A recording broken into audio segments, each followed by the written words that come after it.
Ang crypto space ay nagkaroon ng isang buwan na may kaganapan na ang kabuuang halaga na nawala sa mga hack at iba pang mga insidente sa seguridad ay umabot sa nakakabigla na $290 million. Ayan, nakakagulat po yan, sobrang laki po yan na halaga at napunta po yan sa mga hackers. Kaya yan ang sabi po rito ay ang November ay napatunayang isa sa mga pinaka-kapansin-pansing buwan sa kasaysayan ng crypto. Nagsimula ito sa mga maagang sinyalis ng isang bull market at nagtapos sa hatol na nagkasala ng FTX na si Sam Bankman-Fried at ang $4.3 billion na settlement ng Binance na nagbibigay ng maraming drama. Ayan. Gayunpaman, ang muling nabuhay na mga market at kamakailang mga kaganapan ay kasabay din ng mga bad actor sa paghahanap ng mga bagong paraan upang pagsamantalahan ang mga crypto project. Sa kasamaang palad, ang gayong mga pagsisikap ay higit na matagumpay noong November na may mga hacker na nagnanakaw ng higit sa $290 million. Ayan. Sumabay na rin yung mga hackers.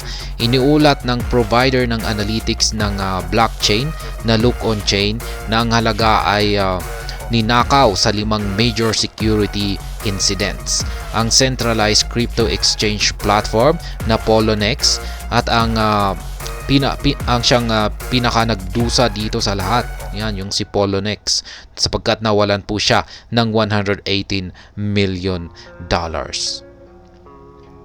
Ayan, yan po si Look On Chain. Hacker Month. Yan, November is the Hacker Month. Kasi nagkaroon niyang sa loob lamang ng 20 days ay nagkaroon ng 5 major hacks na incidents.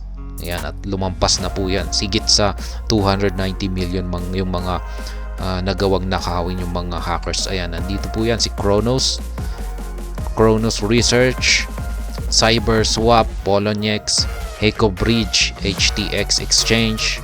Ayan, total ay $290 million. Ayan, Justin Sun related entities suffer biggest losses. Ayan, siya po talaga ang may pinakamalaking loss dito. Ayan, ang mga crypto project na nauugnay sa entrepreneur na si Justin Sun ay nasa gitna ng mga pinakabagong pag-atake. Ang Poloniex at HTX, dating Huobi, parehong centralized exchange at bahagi ng portfolio ni Sun ay nawalan ng pinagsamang $121 million sa mga hacker noong November. Yan ang Heco Bridge. Yan ang Heco Bridge na nagresulta sa mahigit $87 million na ninakaw ay kinabibilangan ng Heco Chain, isang blockchain network na sinusuportahan ni Justin Sun, yung HTX ni Justin Sun. Ayan. Ang bridge protocol na nagpapahintulot sa mga user na ilipat ang mga pondo sa loob at labas ng Heco ay nakompromiso or na-compromise sa katulad na paraan na pagsasamantala kay HTX. Ayan, ang mga kamakailang hack na ito ay humantong sa haka-haka na ang entrepreneur ay maaaring gumawa ng mga pagsasamantala sa seguridad upang makaalis sa industriya kasunod ng mga kamakailang development na kinasasangkutan ng pangunahing kapartner na Binance. Gayunpaman, ang mga paratang na ito ay nananatiling hindi kumpirmado at maaaring maging haka-haka lamang. Yan, DeFi exempted. Malaking bahagi ng mga nahack na pondo noong November ang kinasasangkutan ng mga centralized entity. Kabilang ang $25 million na loss ng Kronos Research dahil sa mga nakompromisong API key. Gayunpaman, ang mga protocol ng DeFi ay hindi naligtas. Ang $46.5 million na heist ng Kyber Swap ay minarkahan ang una nitong pangunahing insidente sa seguridad mula nang nailaunch ito noong taong 2019. Ayan, ang mga nag-i-invest ng crypto ay dapat mag-ingat kapag nakikipag-ugnayan sa parehong sentralisado or centralized at decentralized na mga project.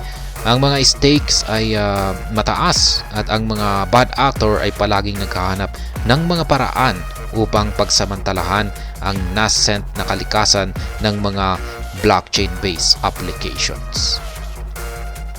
Yan ang nangyayari ngayon.